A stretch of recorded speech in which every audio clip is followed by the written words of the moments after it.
Thanekar group घेऊन आले freedom fest. या फेस्टिवल निमित्त स्वातंत्र्य दिनी EMI पासून आझादी। स्वातंत्र्य दिनी आपल्या कुटुंबासोबत करा नव्या घरात नव्या आयुष्याची सुरुवात। ठाणेकर पलासियो स्वप्नातील घराची खरी ओळख। तर ठाणेकर सिविक मध्ये 1 लाखाचा फ्रीडम डिस्काउंट, रेडी पोझिशन सह सर्व सुविधांयुक्त घर घेण्याचे स्वप्न होईल पूर्ण। आजच बुक करा आपलं घर। ठाणेकर सिविक, आनंदी आयुष्याची सुरुवात इथूनच। राष्ट्रवादी काँग्रेस शरद पवार पक्षाच्या वतीने अंबरनाथमध्ये भव्य दहीहंडी उत्सवाचं आयोजन करण्यात आलंय। अंबरनाथ पूर्वेच्या हुतात्मा चौकात हा दहीहंडी उत्सव आयोजित करण्यात आला असून या ठिकाणी महिला आणि पुरुषांसाठी स्वतंत्र दहीहंडी आहे। या ठिकाणी पुरुष गोविंदा पथकांसाठी 51,000 तर महिला गोविंदा पथकांसाठी 11,000 रुपयांचं पारितोषिक आहे। राष्ट्रवादी शरद पवार पक्षाचे अंबरनाथ शहराध्यक्ष सदाशिव पाटील यांच्या वतीने या दहीहंडी उत्सवाचं आयोजन करण्यात आलंय। माजी नगरसेवक सचिन पाटील, महिला शहराध्यक्ष पूनम शेलार, ओबीसी सेलचे विनोद शेलार यांच्यासह मान्यवरांची या ठिकाणी उपस्थिती होती।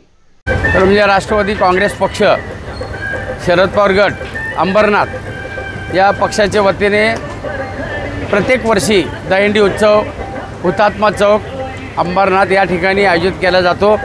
ते दहीहंडी फोडत असताना या ठिकाणी दिवसभर महिलांचे करमणुकीचे कार्यक्रम असतात, भजन असतात।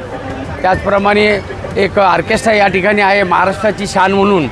आणि हे सर्व करत असताना दहीहंडी पथक या ठिकाणी सलामी द्यायला जेव्हा येतात त्यावेळेला आम्ही एकदम सतर्क आणि राहतो। इथं बाजूला जे एक ॲम्ब्युलन्स उभी असतं, जेणेकरून कुठलीही घटना घडली तर आपल्याला त्या दहीहंडी पथकाच्या माणसाला किंवा जी पोरं असतील त्यांना तुरंत आपल्याला कुठेतरी दवाखान्यात न्यायची सुविधा म्हणून ॲम्ब्युलन्ससुद्धा या ठिकाणी आम्ही उभी करून ठेवत असतो।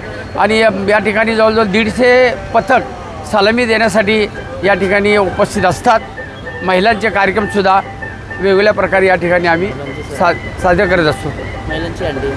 महिलांची अंडी आहे म्हणजे दहीहंडी खरं म्हणजे 51,111 रुपयाची आहे आणि महिलांसाठी खास 11,111 रुपयाची दहीहंडी या ठिकाणी आयोजित करतो आम्ही।